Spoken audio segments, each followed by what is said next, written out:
Hello my dear students, welcome back to my YouTube channel. आज का हमारा maths का क्वेश्चन इस प्रकार से है। किसी कक्षा के 30 विद्यार्थियों की औसत आयु 15 वर्ष है।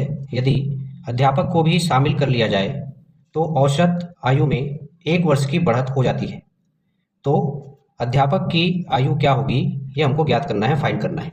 ओके, इस क्वेश्चन के लिए जो ऑप्शन है वह इस प्रकार से है। ऑप्शन ए 40 वर्ष, बी 50 वर्ष, सी 54 वर्ष और डी 58 वर्ष। तो चलिए इस प्रकार के क्वेश्चन को कैसे सॉल्व किया जाता है उसको सीखते और समझते हैं।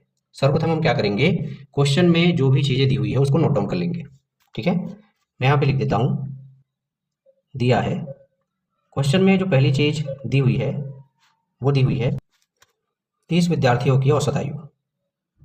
ठीक है, 30 विद्यार्थियों की औसत आयु कितनी दी हुई है, तो औसत आयु बराबर दिया हुआ है यहाँ पर 15 वर्ष। ठीक है, ये पहली चीज़ दी हुई है क्वेश्चन में। क्वेश्चन में अगली चीज़ दी हुई है, दूसरी चीज़ जो है वह दिया हुआ है अध्यापक को शामिल करने पर। किसको शामिल करने पर, तो अध्यापक को शामिल करने पर आयु में बढ़त। किसमें बढ़त, आयु में बढ़त। तो अध्यापक को जब शामिल किया जा रहा है तो आयु में कितने वर्ष की बढ़त हो रही है, तो बढ़त हो रही है हमारा 1 वर्ष की। ठीक है, क्लियर इतना? ओके, चलिए आगे चलते हैं। क्वेश्चन में हमको फाइंड क्या करना है, क्या करना है इसकी बात कर ले। तो हमें क्वेश्चन में ज्ञात करना है अध्यापक की आयु। ठीक है, या अध्यापक की वर्तमान आयु कह सकते हैं। ये हमको क्या करना है, तो फाइंड करना है। ठीक है, ओके। अब आगे हम क्या करेंगे, आगे इस क्वेश्चन को सॉल्व करने के लिए जो 30 विद्यार्थियों की कुल आयु है उसकी हम लोग गणना करेंगे। ठीक है, तो चलिए 30 विद्यार्थियों की कुल आयु की हम लोग गणना कर लेते हैं। तो यहाँ पर 30 विद्यार्थियों की कुल आयु की गणना करने के लिए हम क्या करेंगे, तो मैं यहाँ पे लिख देता हूँ, तब 30 विद्यार्थियों की कुल आयु बराबर क्या हो जाएगा, तो बराबर में हम लिख सकते हैं यहाँ पे विद्यार्थियों की कुल संख्या। ठीक है, विद्यार्थियों की कुल संख्या ओके का गुना हो जाएगा किससे, तो ये हो जाएगा विद्यार्थियों की औसत आयु से। ठीक, मैं यहाँ पे लिख देता हूँ विद्यार्थियों की औसत आयु।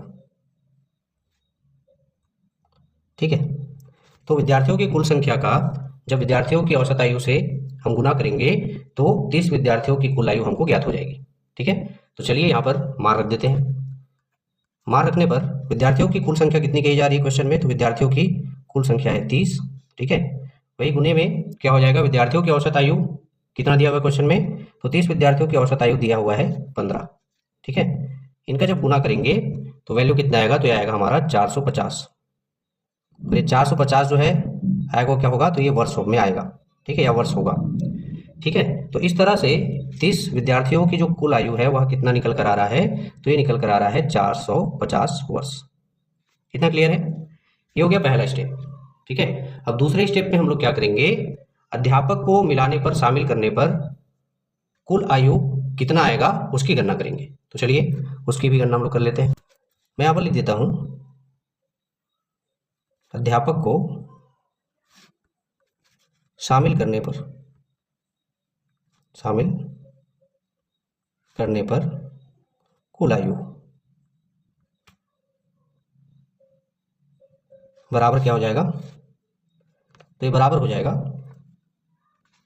अध्यापक को शामिल करने पर कुल संख्या।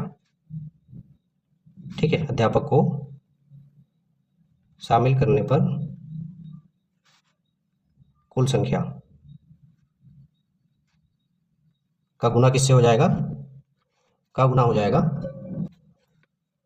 अध्यापक को शामिल करने पर कुल संख्या का औसत। ठीक है, ये आ जाएगा यहाँ पर। इन दोनों का जब गुना करेंगे तो हमको जो अध्यापक को शामिल करने पर कुल आयु है उसका मान ज्ञात हो जाएगा। क्लियर है? तो चलिए वैल्यूज को रख देते हैं, मान को रख देते हैं। तो मान रखने पर अध्यापक को शामिल करने पर कुल संख्या कितनी हो जाएगी, तो एक संख्या हो जाएगी हमारा 31 या 31। वही अध्यापक को शामिल करने पर कुल संख्या का जो औसत है वह कितना हो जाएगा, तो हो जाएगा 16। अध्यापक को शामिल करने पर जो कुल संख्या का औसत है वह कितना हो जाएगा, वह 16 हो जाएगा, क्योंकि क्वेश्चन में दिया हुआ है कि अध्यापक को जब शामिल किया जाता है तो कुल औसत में 1 वर्ष की वृद्धि हो जाती है। तो कुल औसत दिया हुआ है 15, अध्यापक को शामिल करने पर कितने की वृद्धि होगी, 1 वर्ष की, तो हो जाएगा 16। ठीक है। अब आगे जब हम 31 और 16 का गुना करेंगे तो वैल्यू कितना आ जाएगा, ये आ जाएगा 496 वर्ष। ठीक है, ये हुआ अध्यापक को शामिल करने पर कुल आयु। कुल आयु कितनी आ रही है, तो आ रहा है 496 वर्ष। ठीक है, अब चलिए आगे हम लोग अध्यापक की आयु की गणना करते हैं, अध्यापक की आयु को ज्ञात करते हैं। ठीक है, तब आगे मैं यहाँ पे लिख सकता हूँ, तब अध्यापक की आयु, अध्यापक की आयु बराबर क्या हो जाएगा, ये हो जाएगा अध्यापक सहित 30 विद्यार्थियों की कुल आयु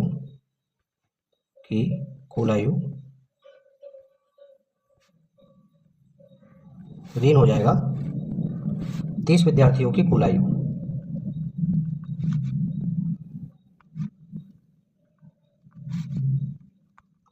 ठीक है, तो चलिए मार रख देते हैं सूत्र में। तो जब मार रखेंगे तो अध्यापक सहित 30 विद्यार्थियों की कुल आयु कितना आया है, कितना करना किया हमें, तो 496।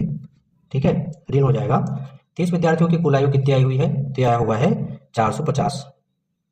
ठीक है, अब जब 496 में से 450 को माइनस करेंगे तो हमारे पास वैल्यू कितना बचेगा, तो ये बचेगा 46 वर्ष। ठीक है, यही हमारी इस क्वेश्चन का आंसर होगा। अध्यापक की जो आयु होगी वह कितने वर्ष की होगी, तो वह 46 वर्ष की होगी। क्लियर है, ये हो गया अध्यापक की आयु 46 वर्ष। अब चलिए बारी आती है ऑप्शंस की तरफ चलने की। ऑप्शंस की तरफ चलते और देखते हैं कौन से ऑप्शन में 46 वर्ष दिया हुआ है। ओके, तो जब हम ऑप्शंस की तरफ आते हैं तो हम देखते हैं कि ऑप्शन नंबर ए में 46 वर्ष दिया हुआ है, यानी कि इस क्वेश्चन का जो राइट आंसर होगा वो होगा ऑप्शन नंबर ए, 46 वर्ष। ठीक है, किसी कक्षा के 30 विद्यार्थियों की औसत आयु 15 वर्ष है। यदि अध्यापक को भी शामिल कर लिया जाए तो औसत आयु 1 वर्ष की बढ़त हो जाती है, या औसत आयु में 1 वर्ष बढ़ जाता है। तो अध्यापक की आयु क्या होगी, तो अध्यापक की आयु होगी 46 वर्ष। ओके, आशा करता हूँ आप लोग को इस प्रकार का क्वेश्चन कैसे सॉल्व किया जाता है वह बहुत अच्छे तरीके से समझ में आया होगा। इसी प्रकार के इंपॉर्टेंट टॉपिक को लेकर, क्वेश्चन को लेकर मिलते हैं हमारे नेक्स्ट वीडियो में। तब तक के लिए धन्यवाद।